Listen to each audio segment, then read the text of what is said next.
Hello, I'm Quartermuncher. Welcome to the Quartermuncher experience, where I play RPGs I've put off for too long. Lost Oddysey is a 2007 JRPG developed by Mistwalker and Field Plus, published by Microsoft Game Studios. It was directed by Hironobu Sakaguchi, the creator of the Final Fantasy series, and features music by Nobuo Uematsu, the legendary composer behind many of the series' most iconic themes. This game was essentially Sakaguchi's spiritual Final Fantasy X, built for the Xbox 360 to show what a traditional turn-based RPG could be on a new generation of hardware. I'm playing the Xbox 360 version on the Xbox Series X. It's the only way to really play it, and that's why it's been on my backlog for this long. I haven't had an Xbox for a good while, and I needed a game to sort of fill the void. It's a classic story-driven JRPG about Kai Marganar, an immortal soldier who has lived for over 1,000 years. He's lost countless loved ones and memories, and the game follows his journey to recover those memories, and his humanity, amid a world teetering on the brink of magical war and industrial revolution. However, this is not a review, this is a journey. Let me tell you about the Quartermuncher experience.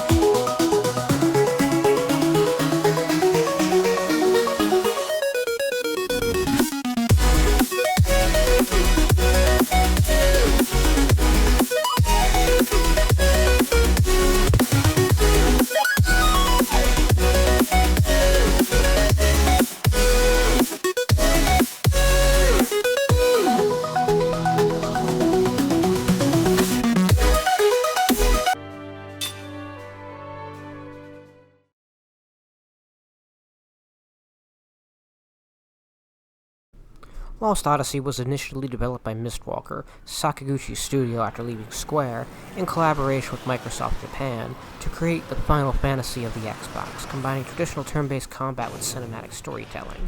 They've also added in what they call 1,000 Years of Dreams, a series of short stories written by acclaimed Japanese novelist Kiyoshi Shigematsu, giving it a literary soul that few RPGs ever achieve. In Lost Oddysey, you play as Kai Marganar and his party, a diverse cast of mortals and immortals alike. The world of Lost Oddysey tends to blend fantasy and earlier industrialism. You've got kingdoms powered by magic engines, airships, machines of war, etc. Your cast includes Kai Marganar, your obvious stoic immortal main character, followed up with Seth Balmore, another immortal who's a bit more lively pirate queen, joined by Jansen Fried, a cowardly but endearing human mage who provides a bit of humor. Sarah Sissuart is an immortal with ties to Kane's past. Ming Numar is an immortal queen bound by her duty. Tolton is a naive young king searching for his purpose. Cook and Mac are Kaim's grandchildren. And Set is a pirate, and they are all sort of tied together by the plot. Their interactions form the sort of heart of the game. The lore of the world is sort of undergoing a magical industrial revolution. Magic is no longer mystical. It's manufactured, engineered, monetized, etc. This shift will drive nations to war, reflecting how progress can outpace morality. As such, each town feels grounded and personal, not just quest hubs, but glimpses into life. Between Umara, Numara, Gotsa, and Saman, they each have their own sort of thing going on. They're designed with the care of PS2-era Final Fantasies, warm and full of detail. On the flip side, dungeons mix mechanical puzzles with traditional random encounters. Some stand out with their scale and mood, and some are a bit more slower paced but with a sense of atmosphere before each boss.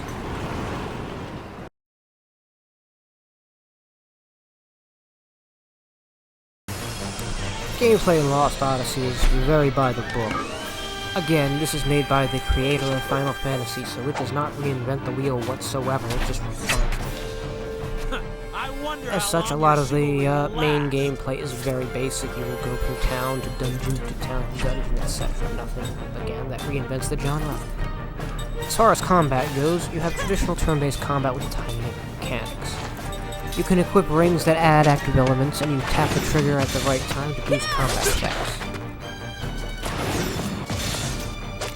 You also have a bit of party management and elemental strategy and skill inheritance that also you have to factor that into combat as well. It's slow paced, but it is hugely satisfying once you get it all together. You select commands for each character, and mortals can't permanently die, but they must learn their skills from the more immortal characters. They learn skills from either leveling up or accessories. It creates a sort of beautiful synergy. The immortals' power depends on their human companions, and the humans depend on the immortal. The ring system adds a bit of a ruined game timing to boost attack, making combat a bit more tactile feel. Side quests for the game range from deeply emotional stories to traditional optional dungeons, bosses, etc. Some of them are hidden real well, others you might need a guide to find.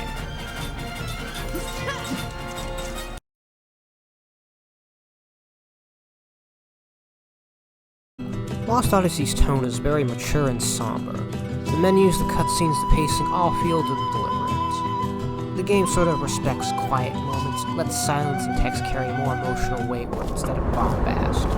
There's substance over style here. You don't see a lot of that in JRPG these days. It's realistic for its time, with detailed character models, expressive faces, lush environments, and showing Miss Walker's ambition to rival Final Fantasy in its scope.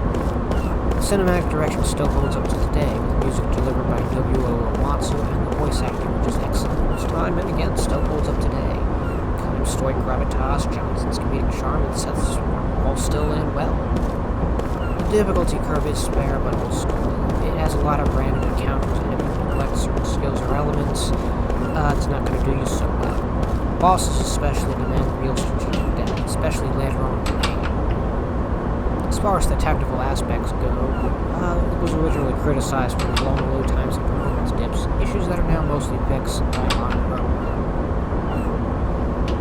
Graphically, it's aged surprisingly well, though menus can feel very sluggish.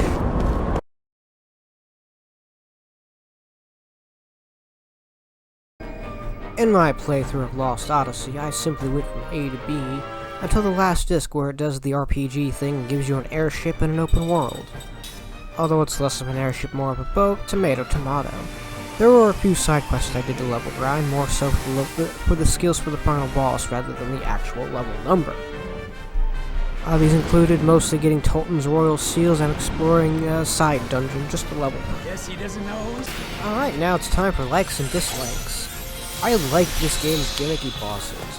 There's a quirk to each and every boss in the game, and it's up to you to figure out what the deal is. Sometimes these aren't so fun though, like the time the game forces your mostly all-mage team into a boss fight against someone who reflects magic. I also like this game's combat. The ring combat in here particularly feels like a more evolved version of the Gunblade combat from Final Fantasy VIII, and definitely a more impactful version of whatever other games like Legend of Dragoon or Paper Mario had with timed inputs. I believe this even influenced the parry system in Expedition 33. It's all about the trigger feel and the rumble. I also liked Final Fantasy X. There's something about Lost Odyssey that I can't quite put my finger on. Whether it be the Gooch himself, the character animator, the battle designer, but there's a few key people here who were on Final Fantasy X that carried over and made this game. A better title for Lost Odyssey would be, I Can't Believe It's Not Final Fantasy X. It's a significant spice to that I can't figure out exactly who's responsible for it, in exactly what way, but this game could be considered a spiritual successor to Final Fantasy X specifically. Your Majesty, may I know the names of your companions? I didn't like, except I'm going to say the party. I'm not going to say I dislike the cast. Excuse me, I haven't introduced you. Unified like These are my loyal ladies in waiting. They're all well separate up until they all get together around the end of Disc 3, beginning of Disc 4, which is real late in the plot. Maya, these people have become my dear friends and should be treated with the greatest courtesy. We are all working for a common goal, and we haven't... The best part of Lost Odyssey are the 1,000 Years of Dreams. These detail the Immortals' backstories with a heartfelt short story, and they're poignant enough to stand out. They even hired a Japanese novelist to do that. The worst part of Lost Odyssey is the party split in Disc 3.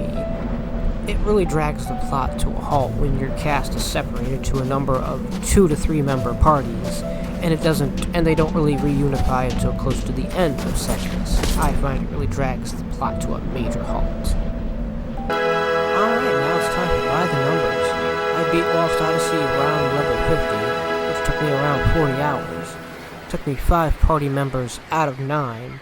That's 4 immortals and 5 mortals. And rings, if you look at them from an angle, look like the number 0. Until the next time, I've been Quartermuncher. Go ahead, like, and subscribe, and I'll see you on the next one. Ta-ta.